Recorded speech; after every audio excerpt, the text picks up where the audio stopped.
Title: The Janitor and the Deal. Margaret Ellison wasn't just another name on the city's list of successful business owners. She was the name.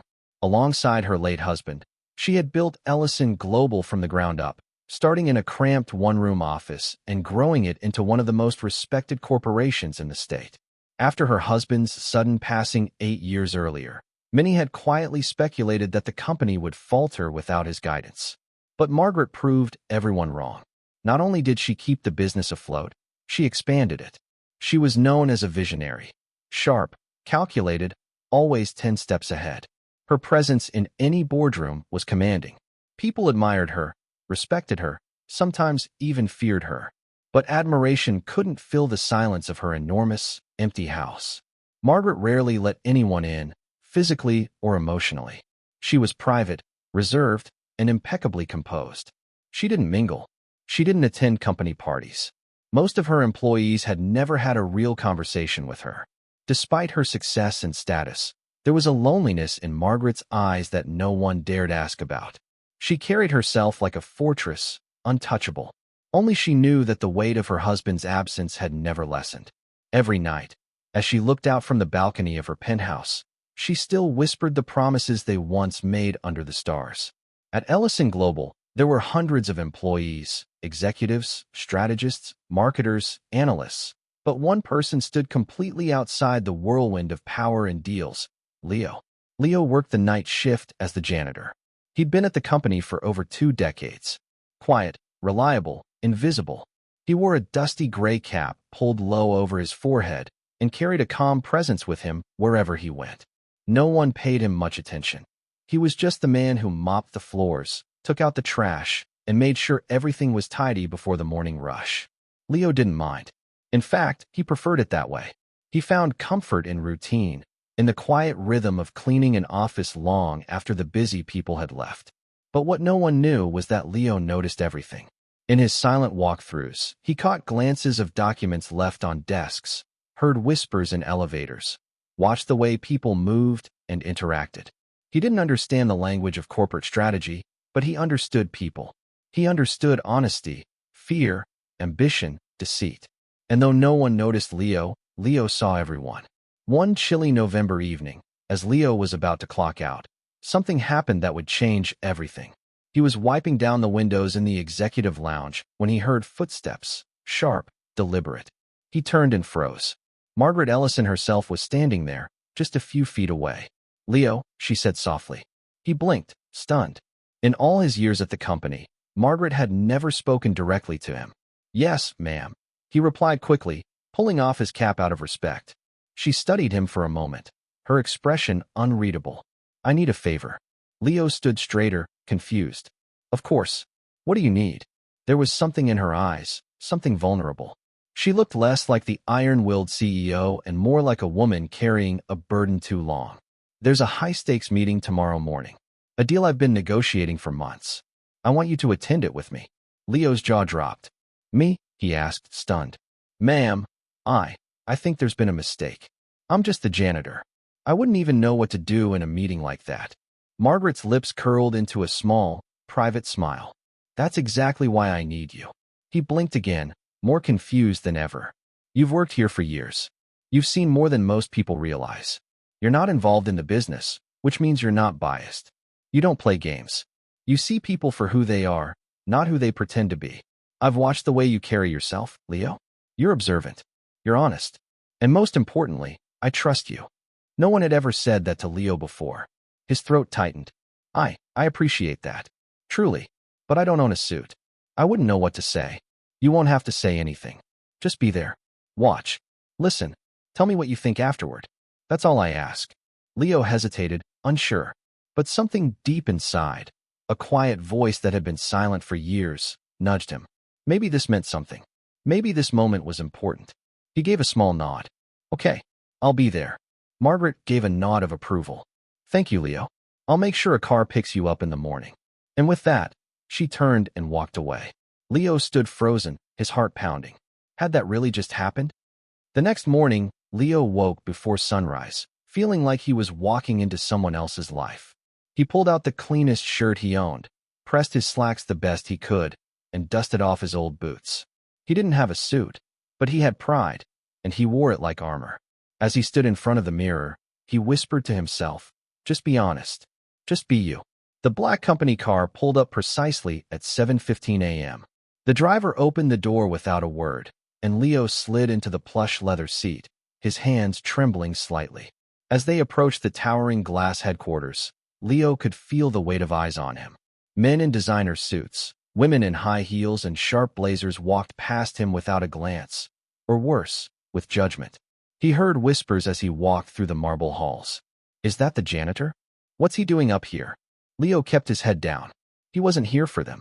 He reached the executive conference room. It was massive, floor-to-ceiling windows with a panoramic view of the skyline, polished oak table, leather chairs that probably cost more than his annual salary. Margaret was already seated, poised, collected. Beside her were two of her top advisors. Across the table sat a man in a sleek black suit. Victor Blackwell, a venture capitalist with a reputation for swallowing smaller companies whole and smiling while he did it. Victor looked at Leo with vague amusement. "New advisor?" he asked, smirking. Margaret didn't flinch. "He's here at my invitation. Let's begin." Victor's assistant, a woman with severe eyes and even more severe posture, handed out documents. The air in the room was sharp with tension. Leo sat quietly, his hands folded in his lap. The meeting began: terms, projections, charts, revenue streams. The language was foreign to Leo, but the behavior wasn't. He watched Victor closely. The man spoke in rehearsed confidence, using buzzwords like a magician using sleight of hand. Margaret remained calm, but Leo could see it. She was being cornered. Victor leaned forward, voice honey slick. "Margaret, this partnership could double your international reach. Our firm has the capital and the connections to make it happen. All I need is your signature." Margaret flipped through the document, her face unreadable. Leo's eyes drifted toward Victor's briefcase. Something caught his attention, a sliver of paper sticking out from underneath. It wasn't part of the packet. It looked out of place, almost as if someone had tried to tuck it away in a rush. He squinted. A contract? A draft? A hidden clause? His gut twisted. Should he say something? His heart pounded. He wasn't a lawyer. He wasn't a businessman. What if he was wrong? What if he embarrassed Margaret in front of these sharks? But then he remembered her words. "I trust you." He cleared his throat. Excuse me."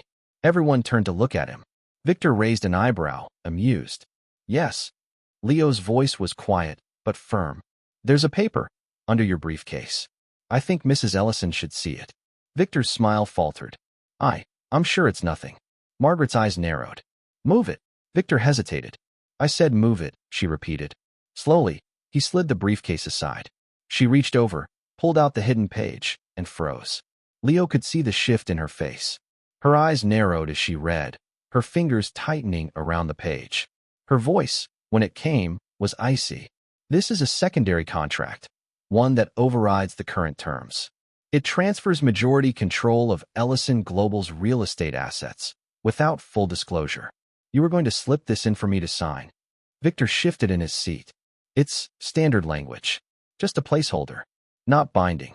Margaret dropped the paper on the table. "It's over. Part 2. Truth, Power, and the Floor Cleaner." For a few long seconds, silence held the room captive. Victor Blackwell's carefully composed smirk evaporated as the weight of Margaret Ellison's accusation hung in the air. His assistant stiffened, eyes darting toward the exit like a trapped animal sensing the collapse of their scheme. Margaret leaned back in her chair, folding her hands neatly in front of her. The paper lay between her and Victor like a blade on the table, sharp, undeniable, and dangerous. "I don't appreciate being manipulated, Mr. Blackwell," she said, her tone cool but deadly. "Especially not in my own boardroom." Victor tried to regain control. "Margaret, this is a simple misunderstanding. A clerical error, perhaps. Let's not blow things out of proportion." "Don't insult my intelligence," she cut in, her voice sharp now, slicing through the air. "You slipped in a hidden clause that would have transferred my company's most strategic holdings to your firm under the guise of a routine expansion. That's not an error. That's fraud." Leo watched it all unfold from his seat, stunned by the change in atmosphere. He had expected pushback. He had expected confusion. But not this. Not Margaret Ellison, the poised and private titan, to rise like thunder from behind that polished oak table. Victor leaned forward, voice lowered. You don't want to make an enemy out of me. Margaret stood. I don't fear men who rely on deception to gain power, she said. She turned to her advisors. Get legal. Now. I want this entire agreement reviewed line by line. And I want a public memo prepared. This deal is dead, effective immediately. Her assistant, a young woman named Natalie, jumped into action, already on the phone. Victor tried to interject again, but no one was listening anymore. His leverage had slipped right through his fingers. And it all started with a janitor noticing a single piece of paper. Margaret turned back to Leo. Would you mind stepping outside with me for a moment? She asked gently. He stood, nodding. Outside the glass-walled conference room, in the quiet hallway overlooking the city skyline, Margaret exhaled. For the first time in years, her mask slipped. She looked real, human, tired, but strangely at peace. You saved me back there, Leo, she said, her voice soft now. You saw what no one else did. Leo hesitated, rubbing the back of his neck. I wasn't sure I should say anything. I thought I might be wrong, or out of place. You were exactly where you needed to be, she replied. Sometimes, the people with the clearest view are the ones no one notices. He looked down at the city below, its buildings glowing in the morning light. I've been mopping these floors for 20 years. I've seen a lot of things, ma'am. Most of the time, I just keep it to myself. Margaret studied him for a long moment. You shouldn't, she said. You have a gift, not just for observation, but for knowing when something isn't right. That instinct? That honesty? It's rare. And valuable. Leo chuckled softly. Never thought I'd hear that about pushing a mop. Margaret smiled. You're more than what you do. They stood in silence for a few moments, watching the sun rise between the buildings. Then Margaret spoke again. You know, she said thoughtfully, my husband used to say that integrity didn't live in titles. He believed that janitors could be wiser than CEOs, and sometimes they were the only ones with the courage to speak up. Leo looked at her, his voice quieter now. I didn't know him well, but I remember how he used to greet me. Every morning. Like I mattered. That stuck with me. A long pause. He believed in you, Margaret said. They both fell silent again. But it wasn't uncomfortable. It was the kind of silence that didn't need to be filled. Later that afternoon, Margaret returned to the executive floor and called an emergency meeting. Not about the Blackwell deal. It had already been terminated, and Victor was now facing formal allegations from the Corporate Compliance Board. No, this meeting was different. More personal. She stood at the front of the room, flanked by her legal counsel and senior team. Before we begin, she said, I want to recognize someone. The room shifted in confusion. She gestured toward the doorway. Leo stepped in slowly, still wearing his old boots and faded cap. Some of the executives exchanged puzzled glances. Others whispered behind their hands. Margaret raised her hand, silencing them. This morning, Mr. Leo Gutierrez prevented this company from walking into a catastrophic deal. He noticed something that no one else in this room did. He spoke up, despite having no formal authority to do so. He trusted his instincts. And I trusted him. A stunned silence followed. From this day forward, she continued, Leo will no longer be working as a janitor. Effective immediately, he will join our Office of Strategic Integrity. His title, Special Corporate Advisor. One of the executives nearly dropped his pen. Leo's mouth opened slightly. Ma'am, are you sure? Margaret stepped forward and placed a hand on his shoulder. I've never been more sure. Applause erupted, not out of obligation, but respect. Because now, everyone could see what Margaret had seen all along. Weeks passed. Leo was given an office, a new badge, and a tailored blazer that he only wore when absolutely necessary. He still liked to walk the halls early in the morning before anyone else arrived. Old habits were hard to break. But now, people greeted him by name. Executives asked for his opinion, and he gave it, not with bravado, but with quiet, thoughtful certainty. He never forgot where he came from. And Margaret? She started opening up, little by little. She began having coffee with her employees, attending birthdays, even cracking the occasional dry joke. The fortress she had built around herself started to lower, because she realized something that day. No one, no matter how powerful, should lead alone. One evening, after a long meeting, Margaret walked past Leo's office. She paused. Inside, Leo was looking at a framed photo on his desk, an old picture of himself, sweeping floors, taken years earlier by a receptionist who'd since retired. She knocked gently. Leo looked up. Hey, boss. She smiled. Got a minute? Always. She stepped in. You ever regret it? Speaking up. He shook his head. Not once.